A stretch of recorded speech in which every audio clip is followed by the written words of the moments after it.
out to make a bad movie, but it does happen from time to time.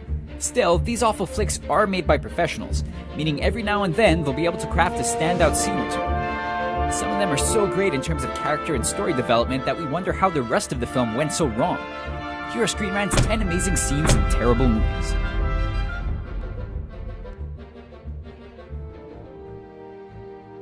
Attack of the Clones. The Star Wars prequels are maligned for everything from the production design to the characterization, but they still have a few merits. One of the most powerful moments comes midway through Attack of the Clones, when Anakin embarks on a personal mission to save his mother from the Tusken Raiders. Getting to her too late, he watches in horror as Shmi dies in his arms, setting off a chain reaction that would lead him to become Darth Vader. It's haunting and dark, and also establishes that Anakin's bad premonitions could come true. If only the rest of Hayden Christensen's performances could have been this strong. Life seems so much simpler when you're fixing things. Superman Returns. Bryan Singer's soft reboot of the old Superman franchise was criticized for being dull and void of action, but that was not an issue in one of the movie's most memorable moments.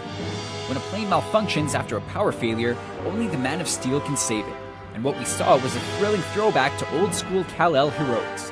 The scene announced Superman's return both to the movies and in the film's story itself, illustrating why the world isn't the same without him. It's a shame the rest of the movie couldn't be this exciting. This early sequence got our hopes up for a rousing adventure.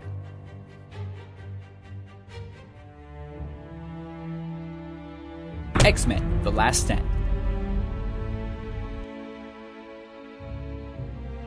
The Last Stand is credited with derailing one of the top superhero franchises, and it didn't offer much in terms of quality filmmaking when it was released. But things got off to a compelling start with Brett Ratner's depiction of Angel's childhood. Conveying the serious themes of mutant inclusion and prejudice in society, it shows the lengths someone with beautiful gifts, like Angel's wings, would go just so they could fit in. It instantly makes the mutant plight sympathetic, and sets up the mutant cure storyline in grand fashion. Too bad the rest of the film didn't have the same payoff. Die Another Day. Between invisible cars and over-the-top action, Die Another Day forced Bond producers to reboot the franchise from the ground up. But Pierce Brosnan's final mission wasn't a total loss. A standout sequence is when Bond engages in a high-stakes fencing duel with Graves. Expertly choreographed and done practically, the scene was so great because of how real it felt. The combatants tired as it went on, getting bloody and sweaty by the time their violent battle was over. The sword fight gave Die Another Day a grittiness that the rest of the film largely lacked. Matrix Reloaded. The first Matrix sequel was thought to be too heady and philosophical for its own good, but the Wachowskis still proved their knack for breathtaking action. By far, the most memorable set piece in the film is the 14-minute highway chase, notable for the amount of effort that went into it. The Wachowskis actually built a freeway to use specifically for the scene, and injected the action bits with a classic Matrix twist to give viewers something new and exciting. Full of high stakes and death-defying stunts, even those who dislike the sequels have to admit this is pretty slick. Spider-Man 3.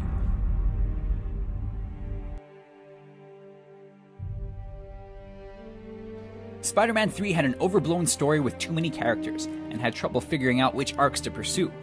Director Sam Raimi had always intended to use Sandman as a villain, and his passion for Flint Marko is evident in this beautiful scene.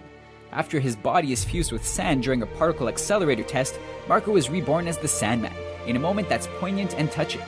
It's accompanied by a mesmerizing musical score and no dialogue, and draws viewers in with its genuine emotion that tugs at our heartstrings.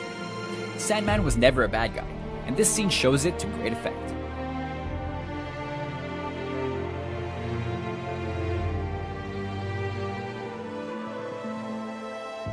Fantastic Four. Criticized for being more Joel Schumacher camp than Bryan Singer serious, the first attempt at a Fantastic Four movie didn't go over well, but even that had moments that resonated with audiences. After being transformed into the Thing, Ben Grimm attempts to reconnect with his wife, who is horrified by the monster her husband has become.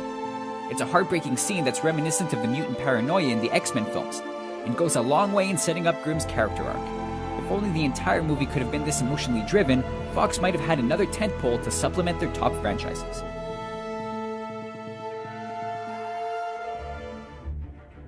X-Men Origins: Wolverine. It's erased from the franchise continuity now, but the first Wolverine movie had a lot of promise in 2009. It was squandered, but one of the opening sequences is still one for the ages, showing Wolverine and Sabretooth fighting through every historical war as unstoppable soldiers never leaving each other's side. The scene thrillingly showcased their past, and seemingly was building towards an epic fight for their lives in the main plot. Sadly, these first bits are about as hardcore as the combat got, but it didn't make it any less awesome to see on screen. In fact, it would have made a great movie in its own right.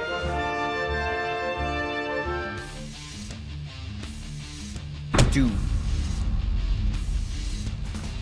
It's no secret that video game movies have had trouble breaking into Hollywood, but that hasn't stopped the studios from trying. Looking to bring the first-person shooter series Doom to the big screen, director Andrei Bartkowiak found a way to replicate the gameplay for viewers. Audiences responded well to the first-person sequence, which was the first of its kind. It immersed moviegoers in an eerie setting that was packed to the brim with tension. The pulsating music score kept us on the edge of our seats and complemented the thrilling action. Overall, it teased fans with what the movie could have been had the rest of it been handled with such craft.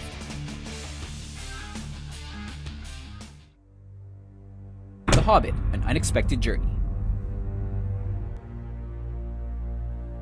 Peter Jackson's Hobbit trilogy is considered to be overdrawn, dragged out, and far too epic for the needs of its brief story. He still found a way to recapture some of that old Lord of the Rings magic in the famed Riddles in the Dark sequence in An Unexpected Journey. Featuring Andy Serkis' triumphant return as Gollum, it pitted the creature against Bilbo in a deadly game as the young hobbit tried to escape. The scene harkened back to Tolkien's writing and Jackson's keen sense of directing. It was one of the standout moments in the trilogy, giving us nostalgia and meaningful character development for the hero. Those are our picks for amazing scenes in